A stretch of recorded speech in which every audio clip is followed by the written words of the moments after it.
The Best Funny Stories, страница 85.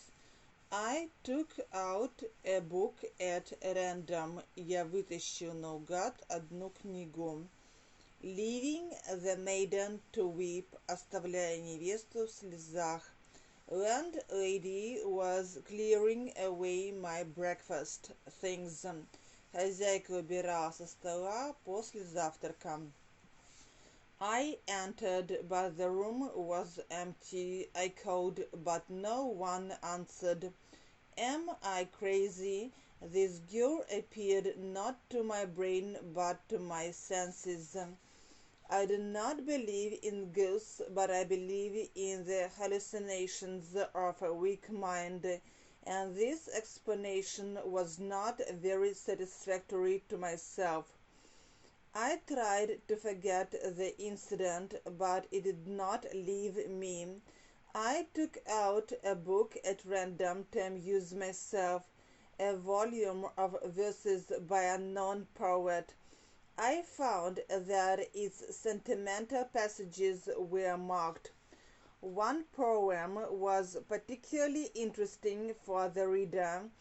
It was the old story of the gallant who rides away, leaving the maiden to weep. The poetry was poor. We laugh at these stories, but they are very important for many people.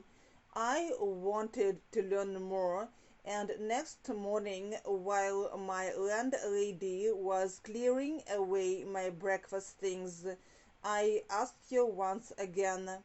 By the way, I said, if I leave any books or papers here, send them to me at once, please. And I added, your lodgers often leave some of their things, I suppose.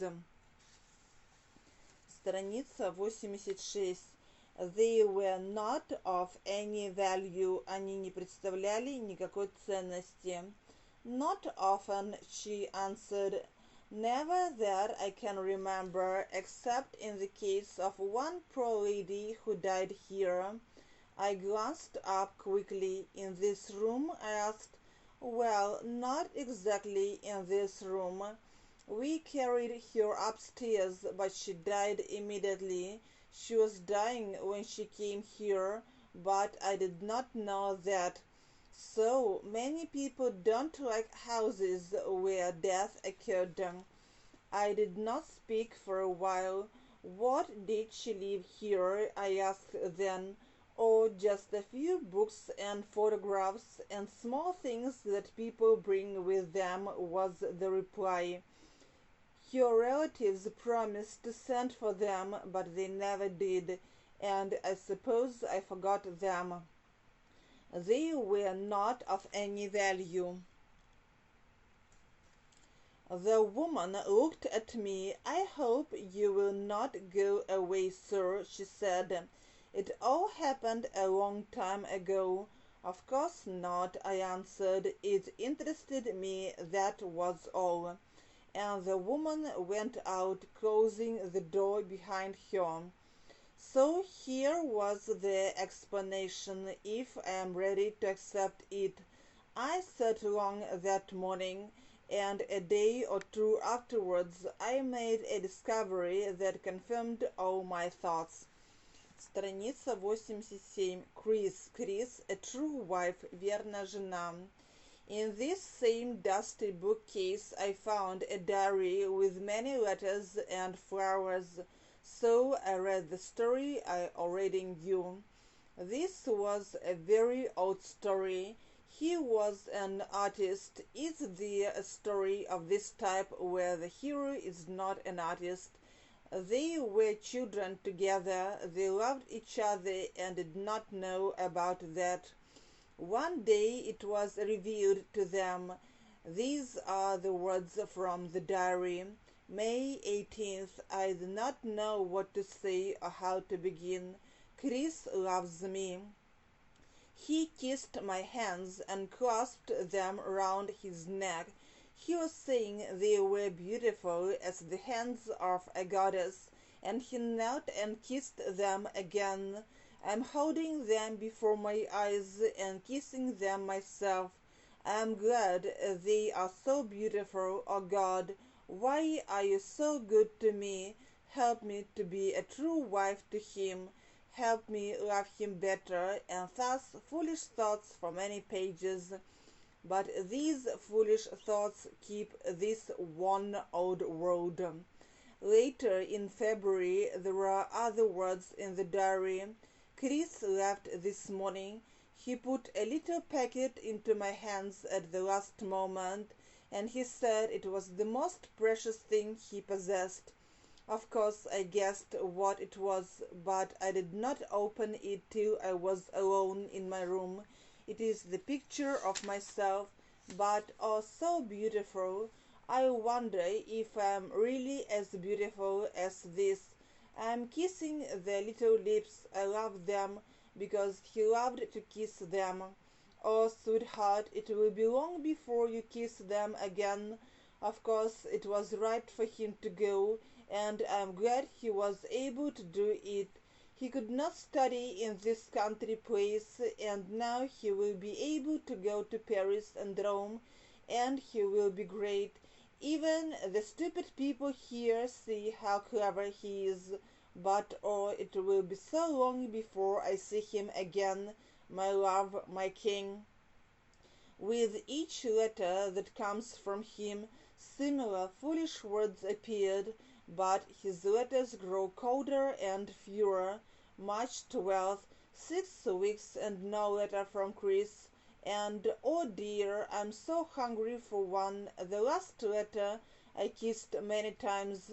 I suppose he will write more often when he comes to London. He is working hard, I know, and I'm selfish, but oh God, help me, help me. Whatever happens, how foolish I am tonight. He was always careless. I will punish him when he comes back, but not very much. Letters come from him after that, but apparently they are less and less satisfactory, because the diary becomes angry and bitter. Next words appear at the end of another year. It is all over now. I'm glad it is finished. I wrote to him. I left him. Freedom is better for us. It is all over now. Теперь все кончено. Страница 89. It is the best way. He did not ask me to release him. He was always gentle. Now he will be able to marry easily, and he will never know what I suffered. She is better for him than I am. I hope he will be happy. I think I have done the right thing. A few blank lines follow. Why do I lie to myself? I hate her. I want to kill her. I hope that she will make him unhappy, and that he will hate her as I do, and that she will die. Why did I send him that letter? He will show it to her, and she will laugh at me. I need him. I want him. I want his kisses and his arms. He is mine. He loved me once. I left him because I wanted to be the saint. Why do I deceive myself? I want him. And in the end, my God, what am I saying? Have I no shame, no strength? Oh God, help me. And there the diary closes. I looked among the letters between the pages of the book. Most of them were signed simply Chris or Christopher, but one gave his name in full, and it was a name I know well. He's a famous man. I met him. I remember his handsome wife and his great place, half house, half museum in Kensington, and I saw the sweet, sad face of the woman of the miniature. She smiled at me from out of the shadows. I took the miniature from its shelf. I must know her name. So I stood with it in my hand till later my landlady entered to lay the cloth. "I found this in your bookcase," I said, when I was taking some books to read. "It is someone I know, someone I have met, but I cannot remember where.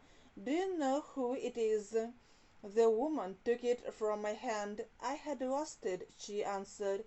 It's a portrait of myself painted years ago by a friend. I looked from her to the miniature as she stood among the shadows. The lamplight was falling on her face, and saw her perhaps for the first time. How stupid of me! I answered, yes, I see now.